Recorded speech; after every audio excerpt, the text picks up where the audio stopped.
Assalamualaikum warahmatullahi wabarakatuh. Hari ini kita masuk ke pertemuan ketiga, dan pembahasan untuk hari ini adalah materi dan perubahannya. Di dalam pembahasan kali ini kita akan membahas tentang wujud materi, sifat materi, dan perubahan materi.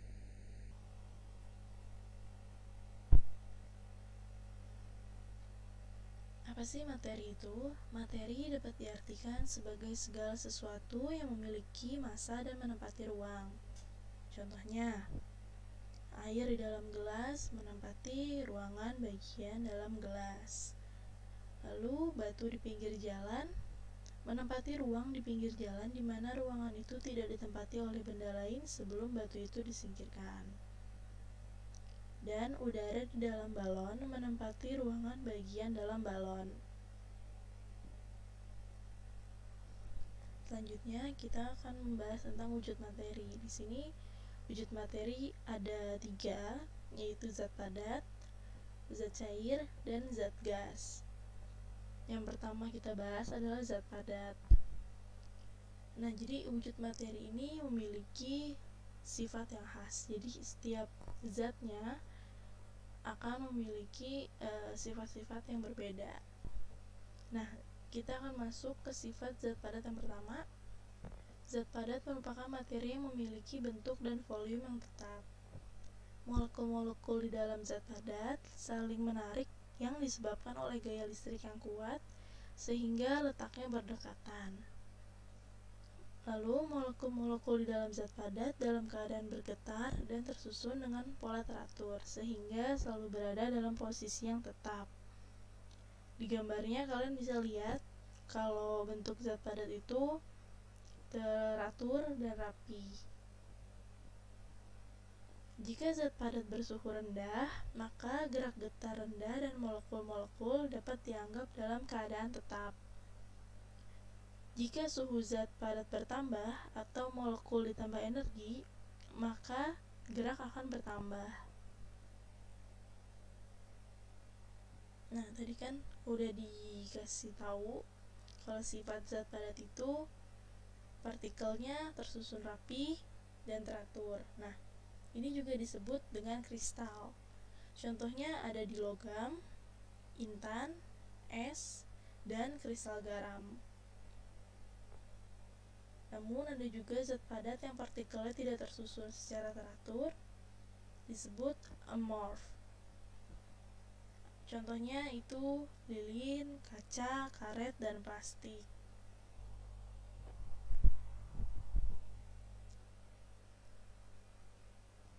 Selanjutnya, wujud materi yang kedua adalah zat cair. Zat cair merupakan materi yang memiliki bentuk sesuai dengan wadahnya, tetapi volumenya tetap. Molekul-molekul di dalam zat cair relatif berdekatan, tapi tidak sedekat molekul pada zat padat. Nah, di sini kalian juga bisa lihat ya di contoh gambarnya, kalau molekul-molekul zat cair itu dia tetap berdekatan, tapi tidak seteratur dan serapi pada zat padat. Gerakan molekul zat cair cukup bebas, sehingga dapat berpindah tempat tetapi tidak mudah meninggalkan kelompoknya. Gaya listrik di antara molekul-molekul zat cair tidak terlalu kuat untuk menjaga molekul-molekul tetap di tempatnya. Jika suhu zat cair ditambah, maka gerak molekul semakin cepat dan terjadi tumbukan di antara molekul-molekul. Permukaan zat cair yang tenang selalu datar.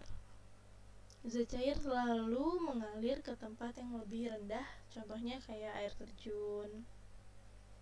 Lalu zat cair dapat menekan ke segala arah.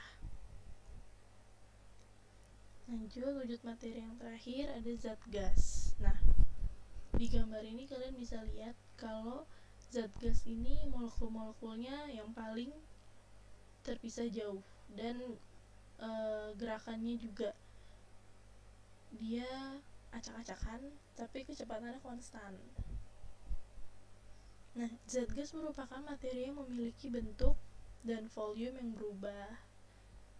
Nah, tadi yang seperti saya bilang, molekul-molekul di zat padat ini dia terpisah-pisah dan gerakannya tuh acak.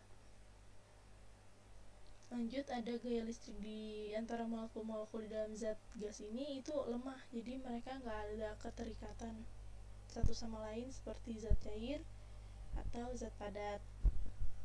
Jika suhu zat gas ditambah, maka molekul-molekul dapat bergerak dengan bebas. Akibatnya, gaya tarik-menarik di antara molekul-molekul dapat diabaikan dan menyebabkan tumbukan antara molekul-molekul lebih sering terjadi.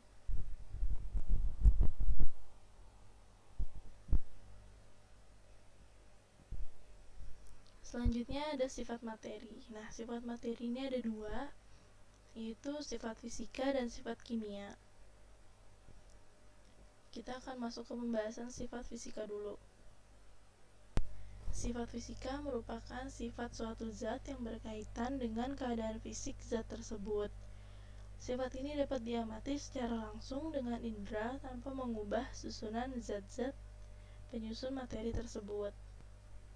Nah, berikut ada beberapa sifat fisika, yaitu yang pertama ada wujud zat. Wujud zat ini dibedakan menjadi ya tadi yang kita udah bahas, ada zat padat, zat cair, dan zat gas. Wujud zat dapat berubah dari satu bentuk ke bentuk yang lainnya akibat pengaruh panas. Misalkan zat padat dapat berubah menjadi zat cair akibat menerima panas. Sebaliknya, zat cair dapat berubah menjadi zat padat akibat melepaskan panas. Lalu, yang kedua ada warna. Setiap benda memiliki warna yang berbeda-beda. Warna menjadi ciri khas khusus zat yang membedakan dengan zat yang lain. Misalkan, susu berwarna putih, karbon berwarna hitam, aluminium berwarna silver, dan emas berwarna keemasan. Yang ketiga, kekerasan. Kekerasan adalah ukuran keras lunaknya suatu zat. Kekerasan suatu zat diukur dengan skala Mohs. Intan memiliki kekerasan tertinggi dengan skala Mohs 10. Sedangkan talk memiliki kekerasan terendah dengan skala Mohs 1. Selanjutnya ada kelarutan. Kelarutan itu adalah kemampuan suatu zat terlarut atau solut untuk larut dalam pelarut atau solvan. Pelarut yang umum digunakan biasanya air, tapi tidak semua zat dapat larut dalam zat pelarut. Misalkan garam dapat larut dalam air, tetapi kopi tidak dapat larut dalam air. Kelarutan suatu zat bergantung pada suhu, derajat keasaman, dan jenis pelarut. Selanjutnya, daya hantar listrik. Setiap benda memiliki kemampuan menghantarkan listrik yang berbeda-beda. Nah, kalau benda logam umumnya dapat menghantarkan listrik dengan baik. Oleh karena itu, logam disebut sebagai konduktor listrik. Namun benda-benda seperti kayu dan plastik tidak dapat menghantarkan listrik. Makanya benda-benda ini dinamakan isolator. Lalu ada kemagnetan. Jadi benda-benda itu digolongkan menjadi benda magnetik dan benda non-magnetik. Benda magnetik dapat ditarik kuat oleh magnet, sedangkan benda non-magnetik tidak dapat ditarik oleh magnet. Contohnya kayak plastik nggak bisa ditarik sama magnet, kayu juga nggak bisa ditarik sama magnet. Biasanya benda-benda magnetik itu kayak logam, besi, yang kalau dia kena magnet dia akan langsung ketarik, kayak gitu. Lalu terakhir ada titik didih dan titik lebur. Titik didih adalah suhu ketika suatu zat mendidih, sedangkan titik lebur adalah suhu ketika zat padat berubah menjadi zat cair. Nah, setiap zat ini memiliki titik didih dan titik lebur yang berbeda-beda. Misalkan titik didih air itu di 100 derajat Celcius, alkohol itu ada di 78 derajat Celcius, dan titik didih tembaga dapat mencapai 1187 derajat Celcius. Sedangkan untuk titik lebur, es memiliki titik lebur pada suhu 0 derajat Celcius dan tembaga melebur pada suhu 1085 derajat Celcius.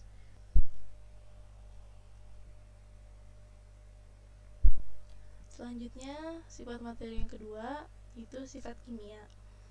Sifat kimia merupakan sifat suatu zat yang berkaitan dengan interaksi antara zat yang satu dengan zat yang lain. Sifat kimia juga erat hubungannya dengan terbentuknya zat baru.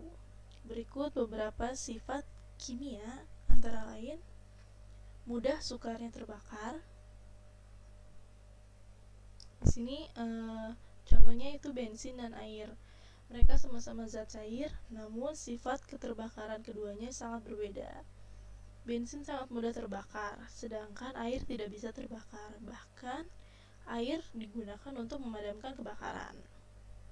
Yang kedua, mudah sukarnya membusuk. Reaksi kimia pada makanan dan minuman dapat menyebabkan pembusukan. Akibatnya, makanan atau minuman tersebut berubah rasa menjadi asam. Contohnya, nasi yang dibiarkan di udara terbuka selama berhari-hari akan menjadi basi karena bereaksi dengan udara.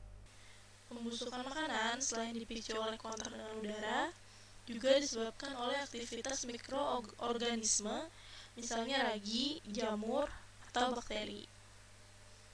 Selanjutnya, mudah sukarnya berkarat. Sifat kereaktifan suatu zat akan memicu terjadinya korosi.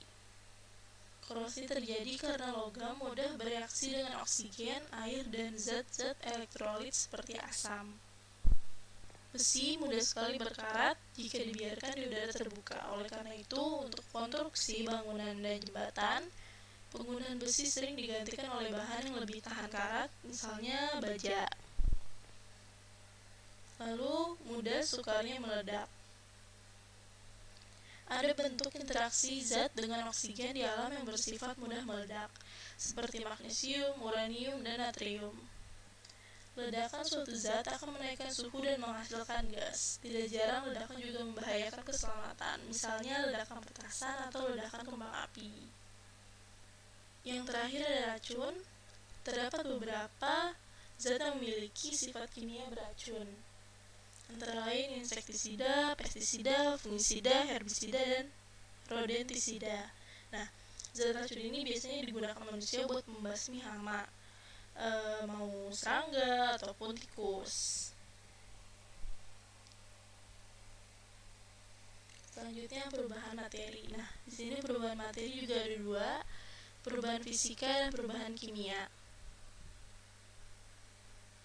Perubahan fisika merupakan perubahan zat yang bersifat sementara dan tidak menghasilkan zat baru.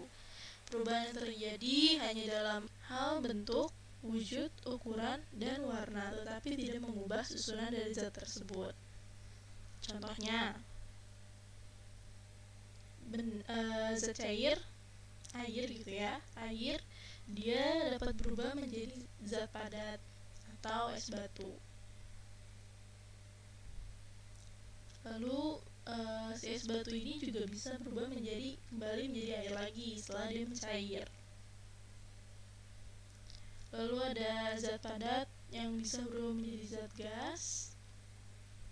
Zat gas yang bisa berubah menjadi zat padat. Lalu ada juga zat gas yang berubah menjadi zat cair dan zat cair yang menguap menjadi zat gas. Selanjutnya, perubahan kimia. Perubahan kimia merupakan perubahan zat yang menyebabkan terbentuknya zat baru yang sifatnya berbeda dengan sifat zat-zat penyusunnya. Perubahan kimia bersifat permanen atau tidak dapat kembali ke bentuk semula. Contohnya, pada pembakaran kayu dihasilkan arang kayu. Jika dibandingkan antara arang kayu dan kayu, keduanya memiliki jenis dan sifat yang berbeda.